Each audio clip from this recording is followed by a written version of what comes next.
जंतर मंतर वही जगह जहां से अरविंद केजरीवाल और उनकी पार्टी की राजनीति की शुरुआत हुई थी।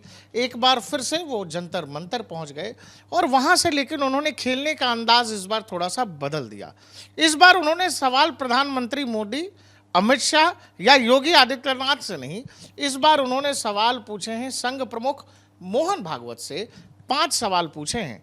अब सवाल है कि जो अरविंद केजरीवाल लगातार मोदी, योगी, अमित शाह, बीजेपी को निशाने पर रखते थे, अचानक उनका जो है शिफ्ट कैसे हो गया मामला पूरा कि मोहन भागवत से बात करने लगे। अभिषेक है, अभिषेक आपको क्या लगता है कि ऐसा क्यों हो रहा है? मुझे लगता है वो क्यों हो रहा है जानने से पहले दर्शकों को ये बता देना चाहिए कि वो 5 सवाल पूछे क्या हैं केजरीवाल ने, ताकि समझने में पूरी बात आसानी हो। सबसे पहला सवाल केजरीवाल का है कि जिस तरह से मोदी जी ईडी सीबीआई का डर दिखाकर सरकारें गिरा रहे हैं, क्या आरएसएस उससे सहमत है? अब आरएसएस संस्था से, आरएसएस जैसी संस्था से वो ईडी सीबीआई पर सवाल क्यों पूछ रहे हैं? ये बात केजरीवाल को खुद पता होगा, अधिकारी वो खुद रहे हैं। इनकम टैक्स जब छापा मारने जाती थी पुराने सरकारों के कार्यकाल में, तो बाकी संस्थाएं, एनजीओ तो नहीं करती थी ना, बाकी देश में तमाम संस्थाएं हैं, उनका तो आदेश नहीं होता था, सरकार आदेश देती है, अधिकारी तय करते हैं।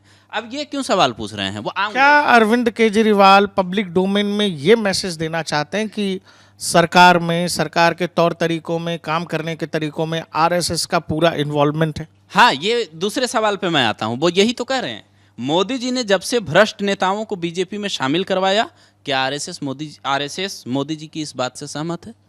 अब सवाल ये है कि जितने भ्रष्टाचार के आरोप में नेता आम आदमी पार्टी के 10 साल की पार्टी, 10-12 साल की पार्टी, जिसको अभी बने ठीक से मतलब कहिए कि अभी वयस्क नहीं हुई है पार्टी, और जितने नेता इनके जेल गए हैं, उस अनुपात में आप बाकी पार्टियों के नेताओं को देखिए। ये सवाल ये नहीं है कि किसी पार्टी में भ्रष्ट नेता है या नहीं है। हम लोग कौन होते हैं बोलने वाले?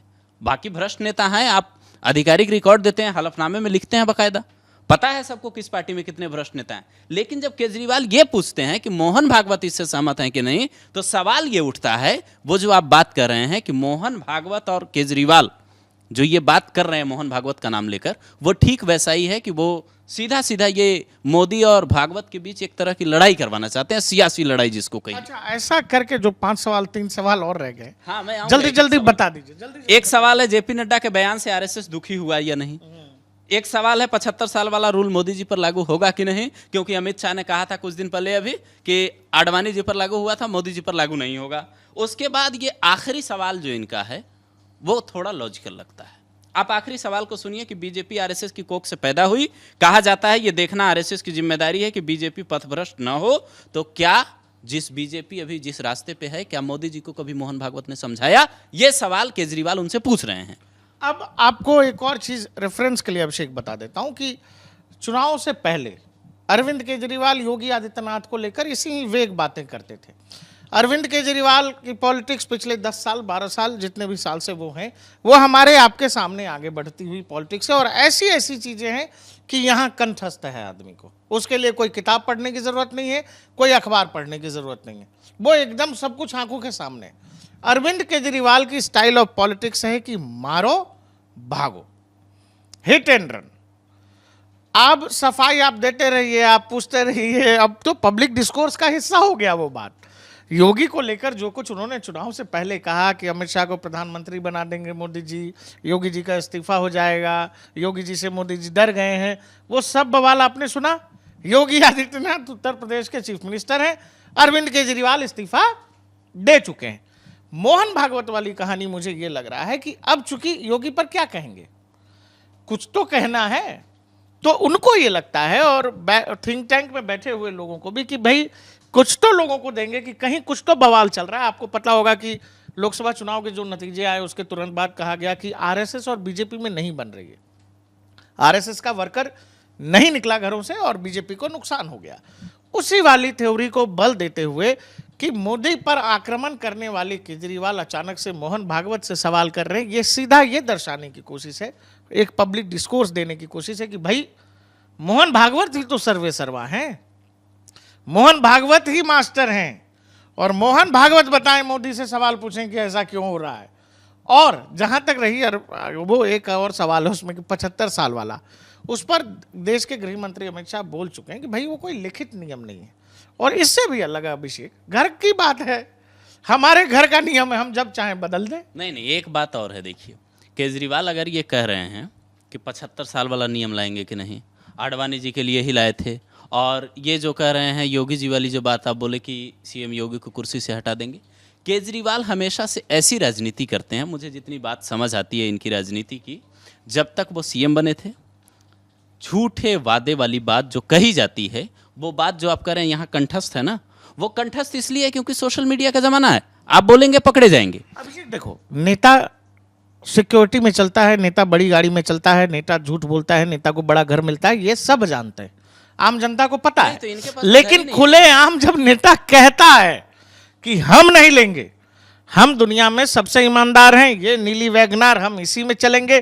कोई सिक्योरिटी नहीं लेंगे, बच्चों की कसम खाते हैं, राजनीति में नहीं आएंगे, कांग्रेस के साथ गठबंधन नहीं करेंगे, ये सब कुछ कर चुके हैं केजरीवाल। इसीलिए लोगों को लगता है कि जब वो कहते हैं तो उसको कहां तक सच माना जाए। नहीं, ये सारी बातें जो कर गए वो पब्लिक जानती है। मुझे लगता है ये जो 5 सवाल ये पूछ रहे हैं, और एक और बात, जनता की अदालत थी, वो जंतर मंतर में जो लगी थी वो जनता की अदालत थी। आप देखिए, एक जनताना अदालत भी लगती है इस देश में, आपको याद होगा नक्सलियों की। इस तरीके का नाम देना, जनता की अदालत आप लगाइए, लेकिन जनता की समस्याएं कितनी सुनी? आप अपनी बात कह के निकल गए। जंतर मंतर जहां से शुरू हुए थे, आप जहां से शुरू हुए, इस तरीके की तुलना करना मुझे लगता है सियासत में बहुत सही नहीं होती। लेकिन आप जहां जंतर मंतर से निकले, आप जनता की बात कर रहे थे, आप अपना शीश महल बनवा के फिट हो गए। आप कह रहे हैं जी हमारे पास घर नहीं, हम खाली कर देंगे। दिल्ली वाले कह रहे हैं नहीं, दिल्ली वाले उनको ये कह रहे हैं फोन करके कि आप हमारे घर आइए, हमारे घर रहिए। अब तो ये बताइए अभिषेक, एक IRS ऑफिसर, उसकी पत्नी ऑफिसर, वो लोग मतलब जो ही मैं कह रहा हूं बहुत ईमानदार थे, तो पैसा तो आता होगा, तनख्वाह तो आती होगी, तो घर कैसे नहीं है अभिषेक? मैं कह रहा हूं आप हलफनामा निकाल के देखिए केजरीवाल का, जो ये कह रहे हैं कि घर नहीं है, इनके अकाउंट में कितने पैसे हैं, इनके पास कितनी गाड़ी है, वेगनार, ईमानदार और भ्रष्टाचार वाली सारी कहानी अगर नहीं खोल जाए तो पब्लिक ये बात समझ जाएगी। जो कागज लेकर ये कहते थे खुद कि हम ईमानदार हैं, फलाने के ऊपर घोटाले का आरोप है, फलाने के ऊपर घोटाले का आरोप मिला था ना सरकारी, उसमें 100 करोड़ रुपया 80 करोड़ रुपया क्यों खर्च कर दिया? रहते सरकारी घर में, उसकी तो अब तस्वीरें आ जाएंगी बाहर, लोग वीडियो चलाएंगे अभी कुछ दिनों में, जब भी चीफ मिनिस्टर खाली करेंगे, भूतपूर्व चीफ मिनिस्टर। हाँ, अतिशी जाएंगी तो होगा, मतलब अतिशी जाएंगी जब शिफ्टिंग होती है नेताओं की, तो अंदर से कुछ तस्वीरें ऐसी आएंगी जिसके बाद कुछ मुझे लगता है वो जो तस्वीर तब आई थी सोफा सेट, टॉयलेट और पर्दे, टाइल्स, वैसी कुछ और तस्वीरें मुझे लगता है दर्शकों को इंतजार करना चाहिए इस बात का। और केजरीवाल ने जो कहा है उस पे इनको तय करना चाहिए कि 5 सवाल जो मोहन भागवत से पूछे हैं, सरकार में अगर मोदी हैं, खुद ये कहते थे, खुद विपक्ष के नेता कहते हैं कि मोदी तानाशाह है, मोदी हिटलर है, खुद ये कहते हैं कि सवाल तो सरकार से ही पूछेंगे ना भाई, जो सत्ता में उसी से पूछेंगे, पत्रकार भी उसी से पूछेंगे। तो सवाल जब सत्ता से पूछना है, तो अगर आप एक NGO से उठे थे मान लीजिए, और वो NGO आज अगर बड़े लेवल पे होता, तो जो केजरीवाल भ्रष्टाचार किए, क्या उसका सवाल उस NGO से पूछा जाता? ये बात क्या केजरीवाल नहीं समझ पा रहे हैं? वो तो खुद को बहुत पढ़े लिखे कहते हैं। देश में एक बात अरविंद केजरीवाल इस देश के बारे में बहुत बेहतर तरीके से जानते हैं, वो ये जानते हैं कि लोगों की याददाश्त होती है कमजोर। यही अरविंद केजरीवाल तमाम कस्में, वादे, तमाम तरह की कहानी, कांग्रेस भ्रष्टाचार करती है, सोनिया गांधी का घोटाला है, राहुल गांधी का घोटाला है, शरद पवार, लालू यादव सब भ्रष्टाचारी हैं, और तमाम अब उन्हीं नेताओं के साथ खड़े हैं। वो जानते हैं कि लोग बोलने के बाद भूल जाते हैं, और उनको ये पता है कि फिर इस पर सफाई भी देने की जरूरत नहीं है, कौन पूछेगा, कौन ही पूछता है, फिर अगला चुनाव आएगा फिर कुछ कह देंगे।